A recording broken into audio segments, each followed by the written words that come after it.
నమస్తే, welcome to Yoyo TV. Jubilee Hills ఉప ఎన్నికలో ఏ పార్టీ గెలవబోతుందనే చర్చ జోరుగా సాగుతూ ఉంది. రాబోయే కొన్ని రోజులలో కూడా ఎన్నిక ఉండబోతుంది ఇక్కడ.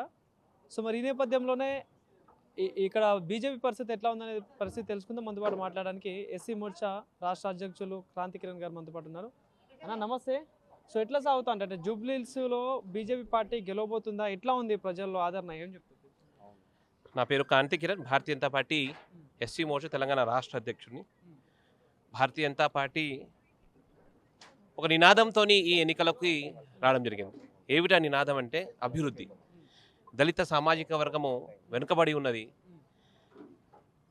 ఇంతకుముందు ముఖ్యమంత్రి ఎవరైతే కేసీఆర్ ఉండేనో దళిత బంధు పేరుతోని నలవంచన చేసిండు దళిత సమాజాన్ని. మళ్ళీ ముఖ్యమంత్రి రేవంత్ రెడ్డి గారు వచ్చినారు. ఈ 2 సంవత్సరాలల్లో రేవంత్ రెడ్డి గారు దళిత సమాజం బాగోగుల గురించి ఏమైనా ఆలోచన చేసిండు అంటే ఎక్కడున్న గొంగడ అక్కడే ఉన్నది. ఒకవైపు దళిత జూబ్లీహిల్స్ నియోజకవర్గంలో సుమారుగా 30 నుంచి 40 షెడ్యూల్ కులాల బస్తీలు ఉన్నాయి. ఏ బస్తీలో చూసినా కానీ కనీస సౌకర్యాలు లేవు, మౌలిక వసతులు లేవు, డ్రైనేజీలు సరిగ్గా లేవు, తాగి నీళ్లు సరిగ్గా లేవు. ఏ బస్తీలో చూసినా కానీ కనీసం అక్కడున్న స్థానికంగా యువకులకు ఎవరికైనా అభివృద్ధి, వాళ్ళ యొక్క ఆర్థిక స్థితిగతులు మారేటట్టు ఏమన్నా ప్రయత్నం చేసిందా? ఇంతకుముందు ప్రభుత్వాలు 10 సంవత్సరాలు ఇక్కడ అధికారంలో ఉన్న పార్టీ ఏమీ చేయలేదు. మొన్న 2 సంవత్సరాల నుంచి కాంగ్రెస్ ప్రభుత్వం వచ్చింది, వాళ్ళు ఏం చేయలేదు. భారతీయ జనతా పార్టీ ఒకటే విషయము ఈరోజు ఎన్నికలలో అజెండా తీసుకొని పోతున్నది. ఏమిటి అంటే దళిత సమాజం ఏదైతే వెనుకబడి ఉన్నదో, దళిత సమాజం ఏదైతే ఇంతకుముందు కేసీఆర్ పరిపాలన విస్మరించిందో వాళ్ళ అభివృద్ధిని, 2 సంవత్సరాలు అయితే కాంగ్రెస్ ప్రభుత్వంలో కూడా ఏదైతే వెనుకబడితనం ఉన్నదో దాన్ని మార్చాలి. వాళ్ళ ఆర్థిక స్థితిగతులు మార్చాలంటే నరేంద్ర మోడీ గారి నేతృత్వంలో ఈ దేశంలో 2014 నుంచి 2024 ఈ మధ్య కాలంలో ఈ దేశంలో దాదాపు వందలాది మంది యువకులందరూ కూడా విదేశాలకు పోగలిగినారు. డాక్టర్ బాబాసాహెబ్ అంబేద్కర్ ఏదైతే ఆశయాలు ఉండనో, అరే నా దళిత సమాజం చెందిన వాళ్ళందరూ కూడా విదేశాలకు పోయి ఉన్నతమైన చదువు చదవాలి అని వాళ్ళ గురించి ఆలోచన చేసిన నరేంద్ర మోడీ గారు వాళ్ళందరి గురించి అంబేద్కర్ ఓవర్సీస్ ఎడ్యుకేషన్ పాలసీ పైన విదేశాలకు పంపించారు. డాక్టర్ బాబాసాహెబ్ అంబేద్కర్ కలలు కంటుంటే నా దళిత సమాజం చెందిన వాళ్ళందరూ కూడా వ్యాపారాలు చేయాలని, వాళ్ళందరికీ కూడా ఇంక్యుబేషన్ సెంటర్ పేరు మీద వ్యాపారవేత్తలు మార్చడానికి డాక్టర్ బాబాసాహెబ్ అంబేద్కర్ కలలు కన్నా ఒక భారతదేశాన్ని, దళిత సమాజాన్ని, అభ్యున్నతి చెందిన దళిత సమాజాన్ని ఈరోజు నరేంద్ర మోడీ గారి నేతృత్వంలో సాధ్యపడుతున్నది. కానీ గత 10 సంవత్సరాలల్లో ఒక్క దళిత సమాజం చెందిన యువకుడు కూడా ఆర్థిక స్థితిగతులు మారలేదు.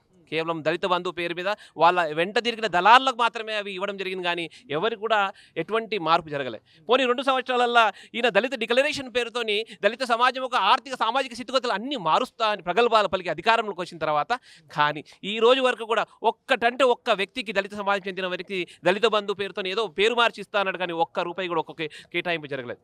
దళిత సమాజం చెందిన వాళ్ళందరికీ కూడా వివిధ కార్పొరేషన్లు పెట్టి వాళ్ళందరికీ కూడా నిధులు కేయిస్తా అన్నాడు, కానీ ఈ రోజు వరకు కూడా ఒక్క దళిత సమాజం యువకుని కానీ యువతికి కానీ ఎటువంటి ఆర్థిక చేనుత్యం లేదు. ఇంతకుముందు పాలకులన్నా కానీ ఎస్సీ కార్పొరేషన్ నిధుల పేరుతోని షెడ్యూల్ కులాల యువకులకి ఏదో రకమైన నిధులు ఇచ్చి వాళ్ళకి ఆర్థికంగా ఏదో చిన్న చిన్న వ్యాపారాలు పెట్టుకునే అవకాశం ఉండే. కానీ దుర్మార్గం ఏమిటంటే ఈ ముఖ్యమంత్రి రేవంత్ రెడ్డి వచ్చిన తర్వాత ఎస్సీ కార్పొరేషన్ పూర్తిగా నిర్వీర్యం చేసి నిధులు లేకుండా, కేటాయింపులు లేకుండా చేయడం జరిగింది.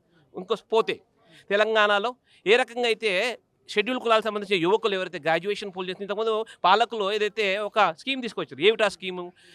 ఫీ రీఎంబర్స్మెంట్ పేరు మీద చాలామంది షెడ్యూల్ కులాల మంది యువకులందరూ ఏమన్నారంటే, అరే ఈ ఫీ రీఎంబర్స్మెంట్ వల్ల నేను డిగ్రీలు చదువుతా, ఇంజనీరింగ్ చదువుతా, నా ఒక భవిష్యత్తు ఉజ్వలమైన దిశలో పోతుంది అనుకోని కలలు కానీ ఇంజనీరింగ్ చేరడం జరిగింది. కానీ గత 2 సంవత్సరాలుగా ఏ యువకుని కూడా ఫీ రీఎంబర్స్మెంట్ రాలేదు. అది దానివల్ల ఏ రకంగా అంటే నా దళిత సమాజం చెందిన యువకులందరూ కూడా భవిష్యత్తు అంధకారంలో నెట్టివేసే పరిస్థితి నిర్మాణమైంది.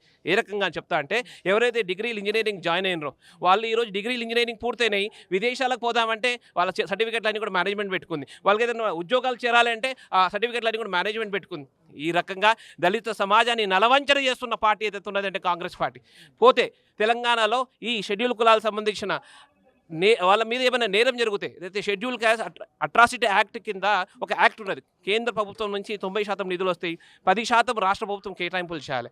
దుర్మార్గం ఏంటంటే ఏదైతే తెలంగాణలో షెడ్యూల్ కులాల మీద అత్యాచార నిరోధక చట్టం కింద కేంద్ర ప్రభుత్వం ఇస్తున్న నిధులు మాత్రమే కలెక్టర్ ఏదైనా సమస్య వస్తే ఇస్తున్నాడు, కానీ రాష్ట్ర ప్రభుత్వం ఒక్క రూపాయి ఈ రోజు వరకు కేటాయించలేదు. మొత్తం మీద ఈరోజు ఈ జూబ్లీహిల్స్ నియోజకవర్గంలో సుమారుగా 7 డివిజన్ల దాదాపు 50 నుంచి 60 షెడ్యూల్ కులాలకు సంబంధించిన బస్తీలు ఉన్నాయి. భారతీయ జనతా పార్టీ ఎస్సీ మోర్చా నేతృత్వం అంతా అన్ని బస్తీలలో అన్ని కుల సంఘాలతో కలిసినాం. ఎక్కడ కూడా భారతీయ జనతా పార్టీ సంబంధించిన స్పష్టంగా అక్కడ తిరిగేటప్పుడు మా నాయకులందరూ వాళ్ళతో కలిసినప్పుడు అక్కడ ఉన్న స్థానిక వాళ్ళందరూ కూడా ఏవైతే సమస్యలు చెప్తున్నారో ఆ సమస్యల గురించి మేము వినడం జరిగింది. స్పష్టంగా వాళ్ళందరికీ ఒకటే విషయం చెప్తున్నాం. కేంద్రంలో నరేంద్ర మోడీ గారు ఏదైతే దళిత సంక్షేమ పథకాలు తీసుకొచ్చారో అవి మన నియోజకవర్గంలో అమలు కావాలంటే అది భారతీయ జనతా పార్టీ జూబ్లీహిల్స్లో గెలుస్తూనే సాధ్యం. ఎందుకంటే ఆ కేంద్రానికి జూబ్లీహిల్స్కి మధ్యలో ఒక ప్రియతమ నాయకుడు ఈ తెలంగాణలో నుంచి ముద్దుబిడ్డ ఉన్నాడు కిషన్ రెడ్డి గారు, సికింద్రాబాద్ పార్లమెంట్ క్యాబినెట్ మంత్రి.